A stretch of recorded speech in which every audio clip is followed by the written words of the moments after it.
Reactions and equations class 10th का first chapter है। इस पूरे चैप्टर को हम कवर करेंगे और इजीली इसको समझेंगे कि इस चैप्टर के अंदर है क्या। सबसे पहले हम देखेंगे कि केमिकल रिएक्शंस क्या होती हैं।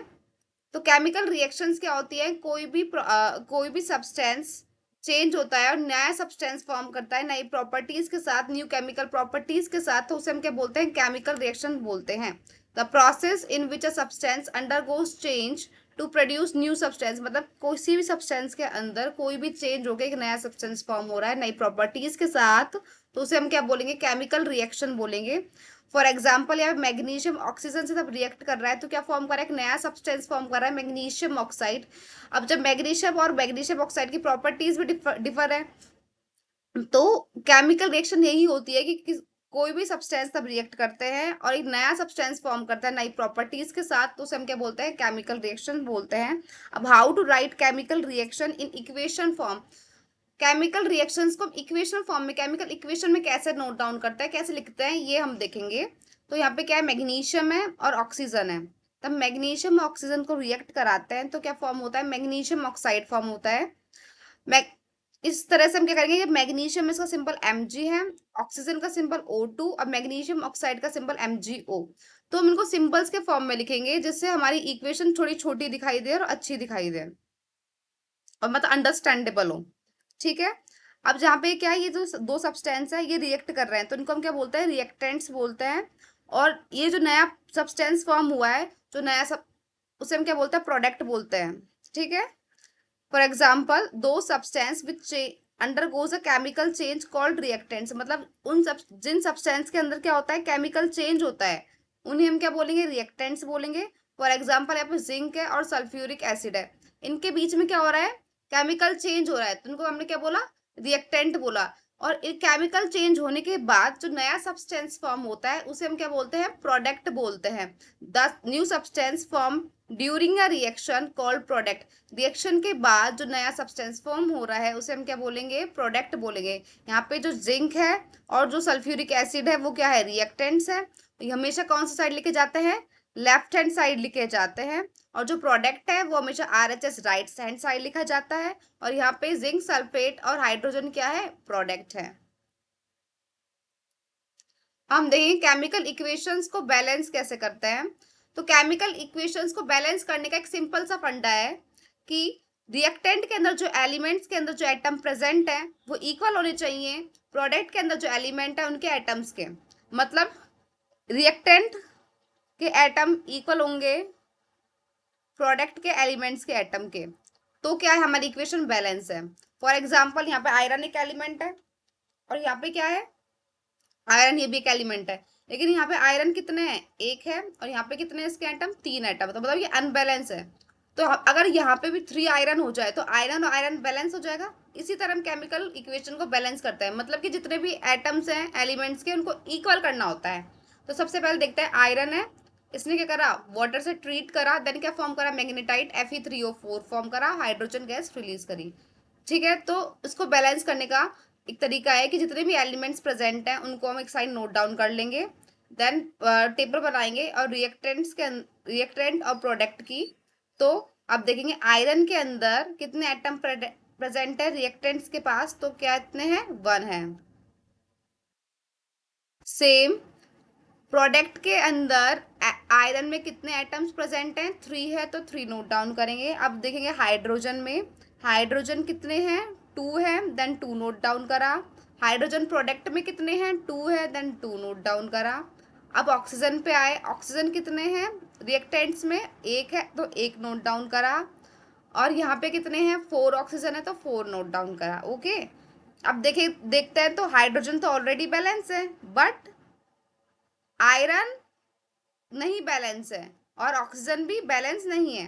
तो यहाँ पे कितने हैं आयरन, 3 है, और यहाँ पे 1 है, तो यहाँ पे क्या लिख देंगे हम, 3 लिख देंगे। तो यहाँ पे भी आयरन कितने हो गए, 3 हो गए, और यहाँ पे भी आयरन कितने हो गए, 3 हो गए। अब ऑक्सीजन देखते हैं, यहाँ पे ऑक्सीजन कितना है, 1 है, और यहाँ पे कितने हैं, 4 है। अब इसको इक्वल करने के लिए हम क्या करेंगे, यहाँ पे भी कितने लिख देंगे, 4 लिख देंगे। ठीक है। अब जैसे यहाँ पे 4 ऑक्सीजन लिखे, यहाँ पे भी कितने हो गए, 4, और यहाँ पे भी कितने हो गए, 4। अब दोबारा रीचेक करेंगे, आयरन 3, आयरन 3, ठीक है। Oxygen 4, oxygen 4। अब हाइड्रोजन चेक कर लेते हैं एक बार। हाइड्रोजन यहाँ पे कितने हो गए, 8 हो गए, 4 2 जा 8, और यहाँ पे कितने हैं, केवल 2 है। तो इसको इक्वल करने के लिए हम यहाँ पे भी कितना लिख देंगे, 4 लिख देंगे। तो यहाँ पे आयरन कितने हो गए, 3 हो गए, मल्टीप्लाई कर दिया था ना 3 से। ऑक्सीजन कितने हो गए हमारे, सॉरी हाइड्रोजन कितने हो गए, 8 हो गए, और ऑक्सीजन कितने हो गए हमारे, 4 हो गए। तो इस तरह से हमारी जो पूरी रिएक्शन है वो बैलेंस हो जाएगी। कुछ भी नहीं करना होता, एलिमेंट्स के जो एटम्स होते हैं उनको रिएक्टेंट और प्रोडक्ट में दोनों साइड में इक्वल करना होता है, तो हमारी रिएक्शन क्या हो जाती है, बैलेंस हो जाती है। अगर आपको और भी एग्जांपल्स देखने हैं केमिकल इक्वेशंस को बैलेंस करने के लिए, तो मैंने एक वीडियो डाल रखी है, उसको मैं डिस्क्रिप्शन में डाल दूंगी, आप वहां पे जाके देख सकते हैं। नेक्स्ट हम पढ़ेंगे टाइप्स ऑफ केमिकल रिएक्शंस। अब तक हमने पढ़ा कि केमिकल रिएक्शंस होती क्या है, उनको इक्वेशनल फॉर्म में कैसे लिखते हैं, और उनको बैलेंस कैसे करते हैं, रिएक्टेंट और प्रोडक्ट क्या होते हैं। अब केमिकल रिएक्शन कितने टाइप्स की होती है ये हम पढ़ेंगे। तो केमिकल रिएक्शन 5 टाइप्स की होती है commonly: combination reaction, decomposition reaction, displacement reaction, double displacement reaction और रेडॉक्स रिएक्शन। सबसे पहले हम पढ़ेंगे कॉम्बिनेशन रिएक्शन। नाम से समझ में आ रहा, कंबाइन मतलब कॉम्बाइन मतलब कंबाइन करना मतलब जोड़ना। तो नाम से समझ में आ रहा है कोई भी सब्सटेंस अगर जुड़ रहा है तो क्या हो रहा है, कॉम्बिनेशन रिएक्शन है, ठीक है। कौन सी रिएक्शन हो रही है, कॉम्बिनेशन रिएक्शन हो रही है।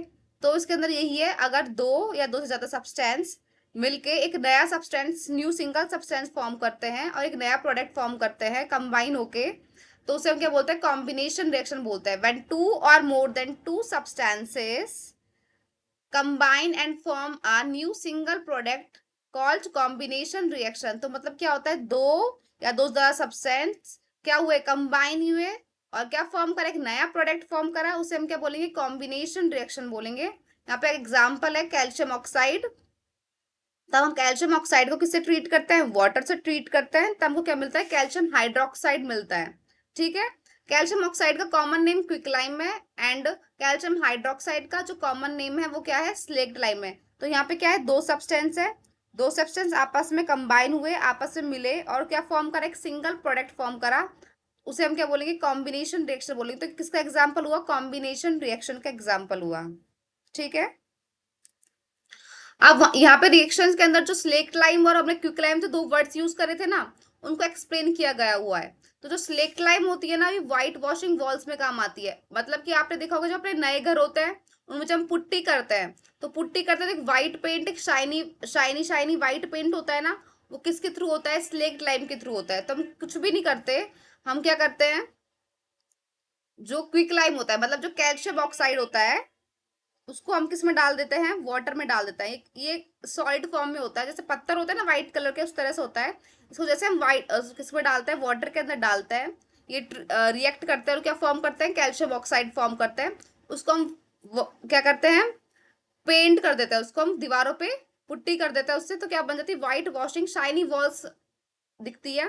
वो किस तरह से बनती है, शाइनी क्यों होती है, तो जो ये क्या होता है, स्लेग लाइम होता है, जो कैल्शियम ऑक्साइड होता है, वो जो एनवायरमेंट के अंदर जो कार्बन डाइऑक्साइड प्रेजेंट है उसे धीरे धीरे रिएक्ट करता है और ये कैल्शियम कार्बोनेट की थिक लेयर फॉर्म कर लेता है, जिससे हमारी जो वॉल्स है वो कैसे दिखाई देती है, व्हाइट शाइनिंग वॉल्स दिखाई देती है, ठीक है।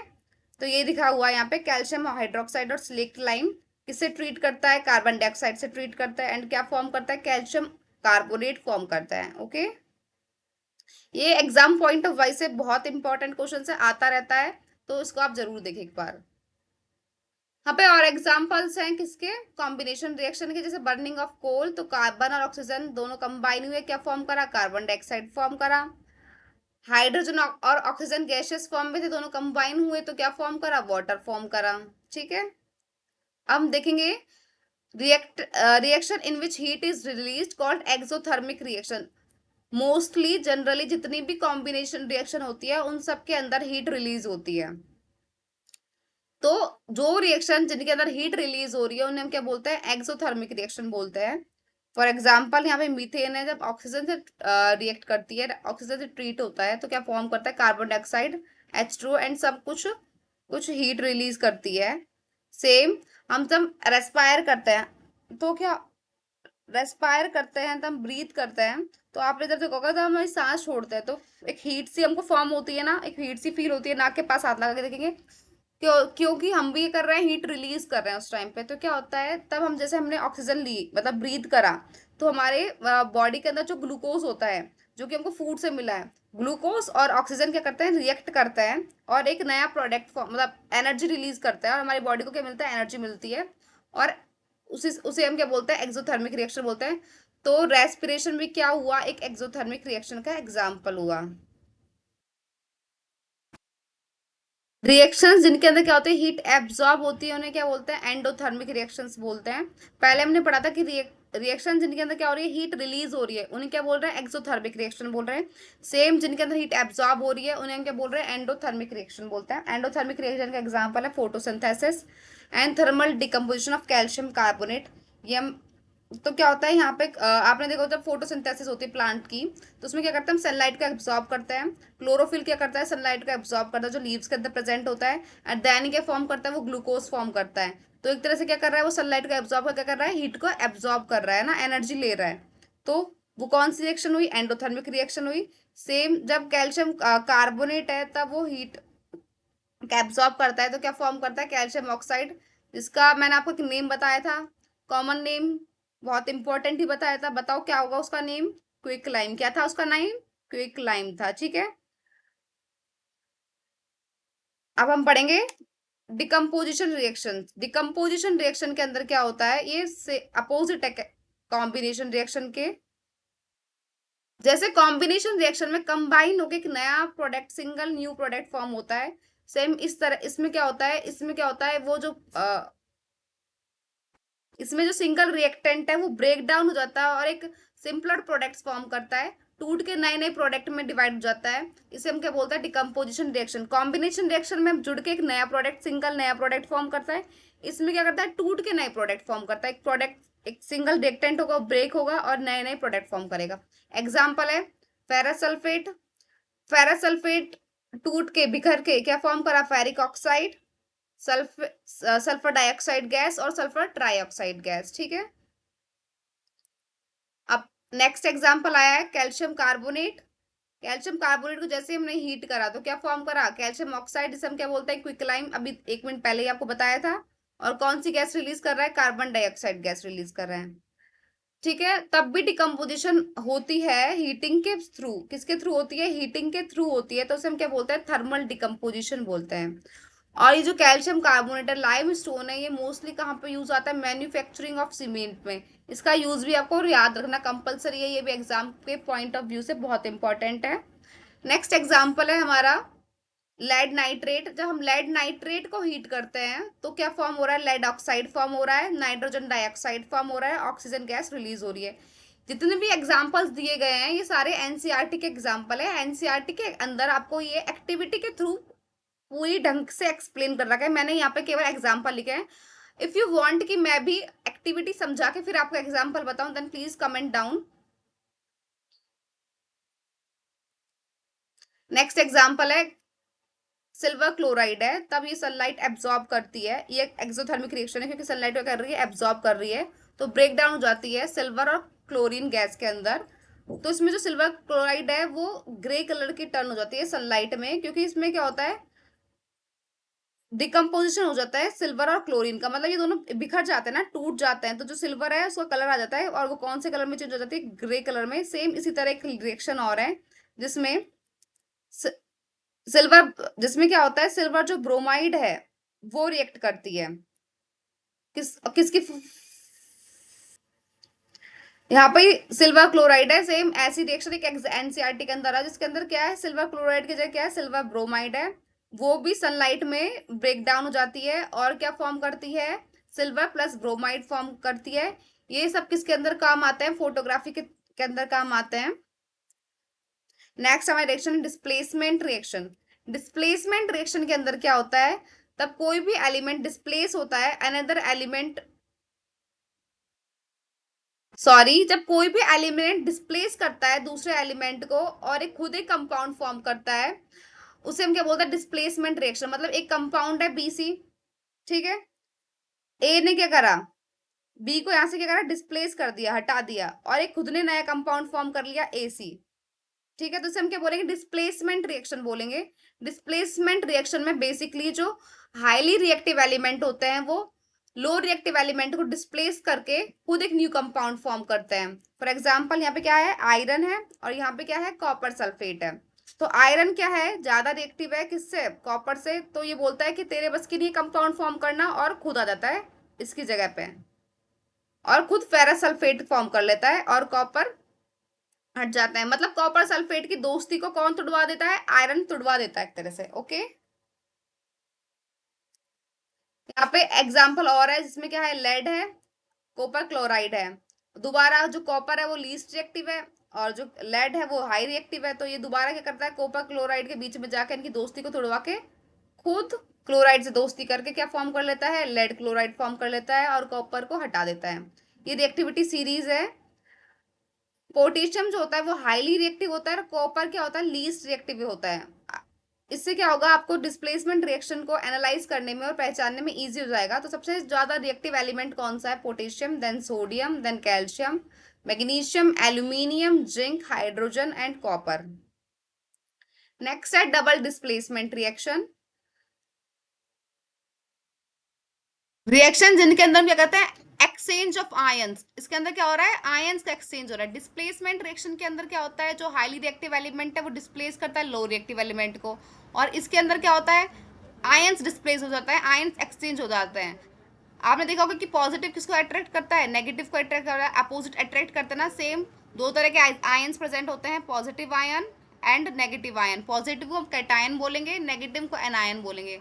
तो इसके अंदर ये यही होता है कि कंपाउंड्स दिए गए होते हैं, और उसमें जो पॉजिटिव सॉरी जो कैटायन होता है वो एनायन से अट्रैक्ट होता है, जो कैटायन होता है वो एनायन से अट्रैक्ट होता है, क्या करता है, न्यू कंपाउंड फॉर्म कर लेते हैं। ये तो reaction in which exchange of ions between the reactants, reactant के बीच में क्या होता है, आयंस का एक्सचेंज होता है, उसे हम क्या बोलते हैं, डबल डिस्प्लेसमेंट रिएक्शन बोलते हैं।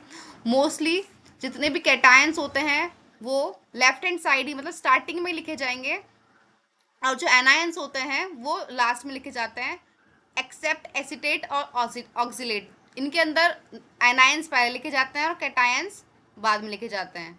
ठीक है, तो जैसे यहाँ पे सोडियम सल्फेट है, तो सोडियम क्या हुआ, यहाँ पे पॉजिटिव हुआ, कि मैंने बताया था कि कैटायन पहले लिखे जाएंगे, और बेरियम भी क्या हुआ, पॉजिटिव हुआ। बाकी दोनों क्या हुए, नेगेटिव हुए। तो पॉजिटिव किसको अट्रैक्ट करेगा, नेगेटिव को, और क्या फॉर्म कर रहा है, सोडियम क्लोराइड। सेम यहाँ पे भी पॉजिटिव किसको अट्रैक्ट करेगा, नेगेटिव को, तो यहाँ पे क्या फॉर्म कर रहे हैं, ये बेरियम सल्फेट। तो कुछ भी नहीं हो रहा है, आयंस एक्सचेंज हो रहा है। जिस भी रिएक्शन के अंदर आपको लगे कि आयंस एक्सचेंज हो रहा है, वो कौन सी रिएक्शन है, डबल डिस्प्लेसमेंट रिएक्शन है। और एग्जाम्पल देख लेते हैं, नहीं दे रखे मैंने examples. If a substance gains oxygen in a reaction, then it means substance get oxidized. अगर किसी भी रिएक्शन के अंदर सब्सटेंस क्या कर रहा है, ऑक्सीजन को गेन कर रहा है, तो मतलब क्या हो रहा है, सब्सटेंस ऑक्सीडाइज हो रहा है, और उसे हम क्या बोलेंगे, ऑक्सीडेशन बोलेंगे। क्या बोलेंगे, ऑक्सीडेशन बोलेंगे। मतलब कि गेनिंग ऑफ ऑक्सीजन क्या कहलाता है, ऑक्सीडेशन कहलाता है। फॉर एग्जाम्पल यहाँ पे क्या है, कॉपर ऑक्साइड है, और यहाँ पे हाइड्रोजन है। तो हाइड्रोजन ने क्या करा, ऑक्सीजन को गेन करा, तो हाइड्रोजन का क्या हो रहा है, यहाँ पे ऑक्सीडेशन हो रहा है। क्या हो रहा है, ऑक्सीडेशन हो रहा है। सेम एज इट इज, अगर कोई सब्सटेंस क्या कर रहा है, ऑक्सीजन को लूज कर रहा है रिएक्शन के दौरान, देन हम उसे क्या बोलेंगे, रिडक्शन। मतलब कि reduction mean losing of oxygen. कोई भी सब्सटेंस अगर ऑक्सीजन को लूज करेगा तो उसे हम क्या बोलेंगे, रिडक्शन बोलेंगे। यहाँ पे देखिए कॉपर ऑक्साइड है, हाइड्रोजन है।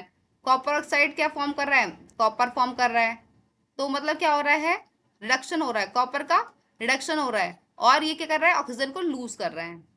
ठीक है, in a reaction, when one reactant get oxidized while other get reduced, such reactions are called oxidation reduction reaction or redox reaction.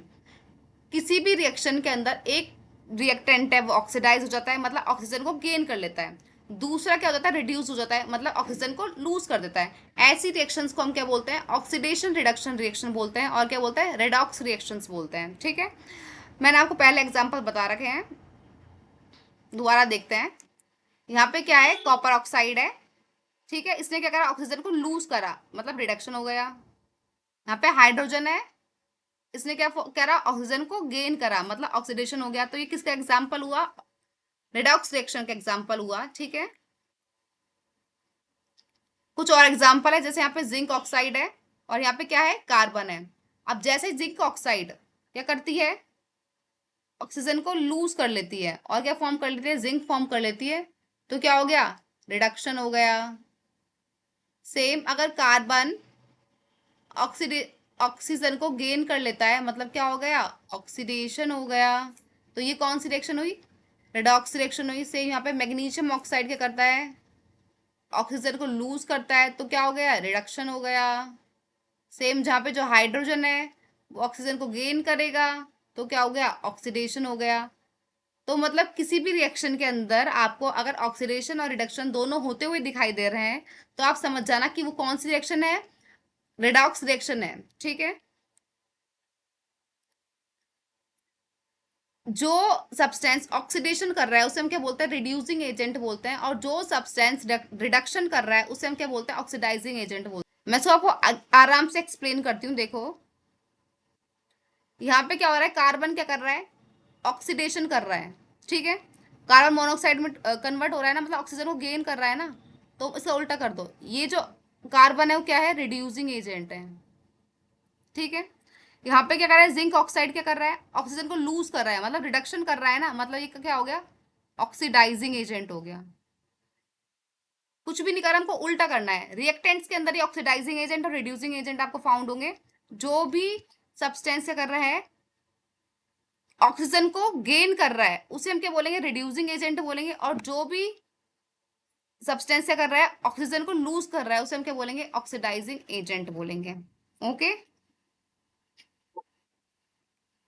हम दो कोरोजन पढ़ते हैं। अगर किसी metal, when metal is attacked by substance around it such as moisture acids, then substance get corroded and this process is called corrosion. आपने देखा होगा बाहर लोहा पड़ा होता है तो वो कुछ रस्टिंग फॉर्म में चीज होता है, मतलब ब्राउनिश ब्राउनिश हल्का पड़ जाता है, तो वो क्या हो जाता है, वो कोरोड हो जाता है। अगर किसी मेटल के ऊपर अटैक होता है, किससे, मॉइस्चर से, मतलब कि नमी से, बाहर की एयर से, एसिड से, तो क्या होता है, सब्सटेंस क्या होता है, कोरोड हो जाता है, ठीक है। वो एक अलग कवरिंग हो जाती है उसकी, ब्राउनिश ब्राउनिश लेयर को कवर कर लेता है, उसे हम क्या बोलते हैं, कोरोजन बोलते हैं। एग्जाम्पल रस्टिंग ऑफ आयरन, हमने देखा होगा हमारे बाहर जो कूलर्स लगे होते हैं वो भी क्या हो जाता है, हम अगर उनको पेंट ना करें हम, तो किससे डायरेक्ट किसके डायरेक्ट किसके कांटेक्ट में आते हैं, एयर के कांटेक्ट में आते हैं, और क्या हो जाता है, कोरोड हो जाता है, और क्या हो जाता है, उन पर जर लग जाती है, एक तरह से हिंदी में बोला जाए तो उसे हम क्या बोलते हैं, कोरोजन बोलते हैं। क्या बोलते हैं, कोरोजन। देन हम पढ़ते हैं रेंसिडिटी। आपने देखो जो इतने फूड पैकेट्स होते हैं वो इतने फूले फूले क्यों होते हैं, क्योंकि उनके अंदर कौन सी गैस फिल करी जाती है, नाइट्रोजन गैस फिल करी जाती है। और वो नाइट्रोजन गैस क्यों फिल करी जाती है, अगर हम उनके अंदर नाइट्रोजन गैस फिल ना करें तो एक फूड, तो जो फूड है वो एक दो दिन के अंदर तो खराब होगा, लेकिन उसको हम ज्यादा दिन तक चलाने के लिए क्या करते हैं, उसके अंदर नाइट्रोजन गैस फिल कर देते हैं, जिससे क्या होता है, उसके अंदर जो वो रेंसिड नहीं हो पाता, मतलब वो खराब नहीं हो पाता, और उसके अंदर जो स्मेल आती है ना, जिसके टेस्ट को चेंज कर देती है, वो नहीं हो पाता। इसलिए जितने भी पैकेजिंग सब्सटेंस होते हैं उनके अंदर क्या करते हैं, हम नाइट्रोजन गैस फिल करते हैं। When fats and oils are oxidised, fats और ऑयल से होता है ऑक्सीडाइज, मतलब अगर वो ऑक्सीजन की कांटेक्ट में आ जाते हैं तो क्या हो जाता है, रेंसिड, मतलब खराब हो जाते हैं, बदबूदार हो जाते हैं, और उनका जो टेस्ट होता है वो क्या हो जाता है, चेंज हो जाता है। इसलिए हम फूड को हमें कहाँ पे रखना प्रेफर करते हैं, एयर टाइट कंटेनर्स में, जिससे क्या होता है, ऑक्सीडेशन कम होता है, क्योंकि ऑक्सीजन की कांटेक्ट में कम आएंगे, एयर की कांटेक्ट में कम आएंगे। इसलिए जो चिप्स मैन्युफैक्चरर्स होते हैं वो क्या करते हैं, नाइट्रोजन गैस को यूज करते हैं पैकेट्स के अंदर, जिससे चिप्स क्या है, ऑक्सीडाइज ना हो पाए, डायरेक्ट एयर की कांटेक्ट में ना आ पाए, और चिप्स क्या है, लॉन्ग लास्टिंग चल सके। Thank you.